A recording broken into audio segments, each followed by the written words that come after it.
Bonjour et bienvenue au jardin d'Écolo Bio Nature. Alors aujourd'hui on va voir les nouvelles plantations du jardin. Alors en fait je devais vous faire la vidéo en direct et je devais planter devant vous, mais hier il y avait énormément de vent et j'ai essayé de faire la vidéo mais on n'entendait absolument rien.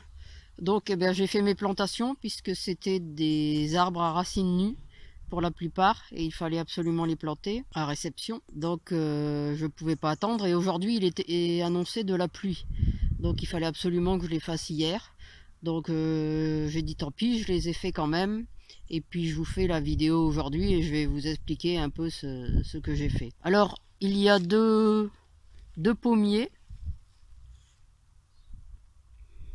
On va aller voir ça tout de suite. Ce sont donc deux pommiers à racines nues. Je vais vous ajouter la photo des sions que j'ai reçus.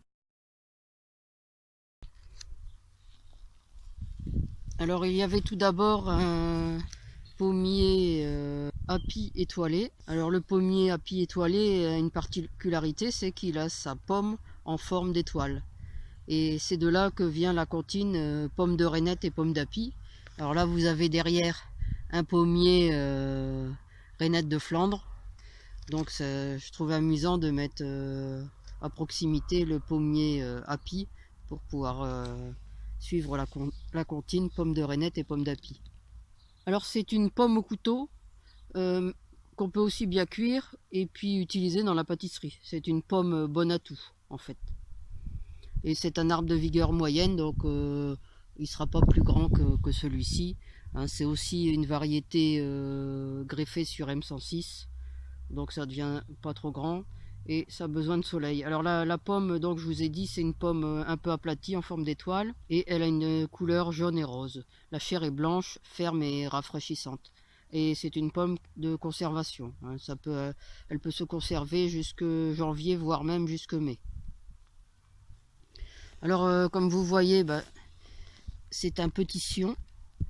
Alors le point de greffe est sous mon paillage en fait. Pour moi le protéger pour l'hiver. Alors donc là je l'ai installé là, j'ai fait un trou bien sûr, j'ai mis mon arbre, j'ai remis la terre, j'ai ajouté du compost, du carton. On peut peut-être voir des traces de carton là en dessous, vous voyez. Hop, des feuilles et après du broyat qu'il me restait. Je l'avais stocké du côté des canards et je suis venu le réinstaller là. Alors un peu plus loin, j'ai mis une autre variété. Alors là par contre, mon broyat est a été retourné apparemment par des chats ou des oiseaux, je ne sais pas. Je pense que c'est plutôt des chats parce que des oiseaux, ça serait un peu gros à porter. Ça serait des gros oiseaux. Voilà, on va essayer de le remettre. Voilà. Alors donc celle-là c'est une variété Winter Banana. Alors c'est une pomme au couteau un peu particulière puisqu'elle a un peu un parfum de banane. C'est un gros fruit là. Alors que de l'autre côté c'était des petites pommes. Là c'est un gros fruit jaune et rouge. Et ça se conserve bien jusqu'au mois de février. Toujours greffé sur du M106. Et ça demande aussi du soleil comme l'autre. Et c'est une chair jaune ferme et sucrée, légèrement acidulée. Alors même principe, hein, j'ai mis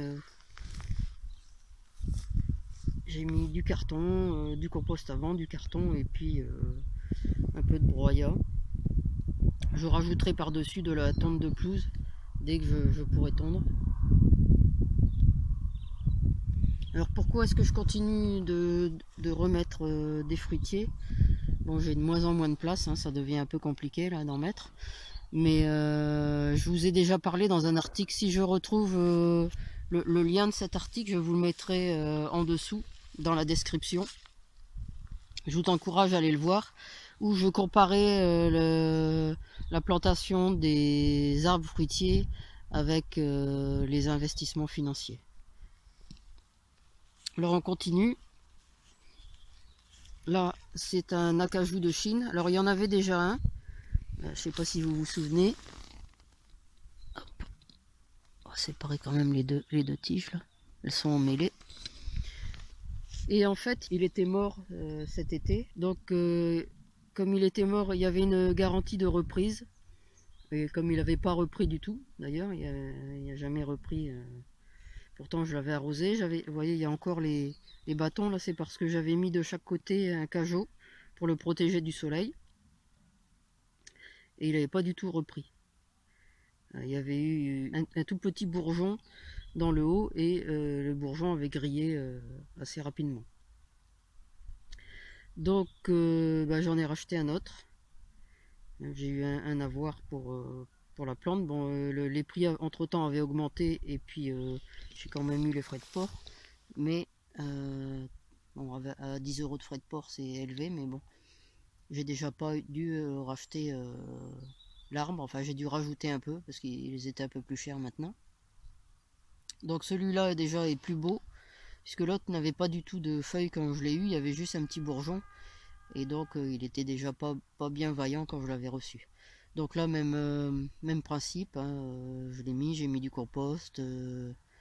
Là j'ai pas mis de carton.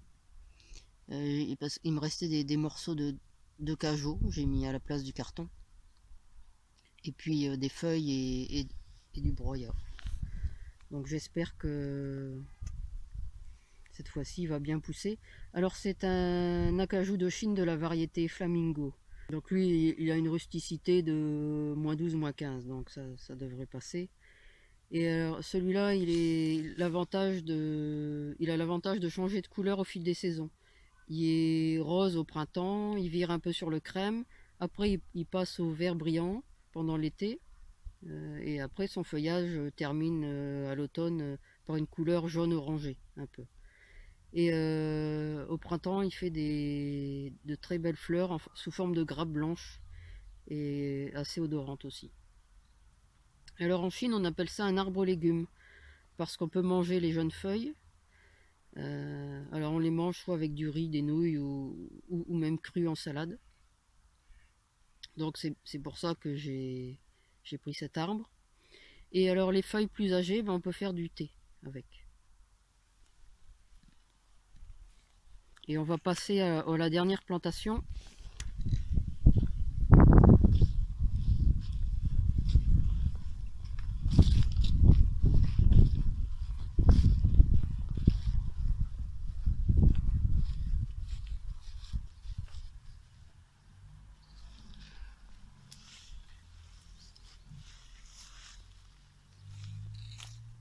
Voilà. Alors c'est un Eleagnus chalef. Alors ça c'est un arbuste de haie, hein, donc c'est pour ça que je l'ai installé ici. C'est un arbuste à feuilles persistantes. C'est un fixateur d'azote. C'est pour ça que c'est beaucoup employé par les permaculteurs. C'est parce que c'est un fixateur d'azote. Et alors il y a une floraison blanche et puis assez parfumée. Et après il donne des baies comestibles mais que l'on mange blettes une fois qu'elles ont eu les premières gelées.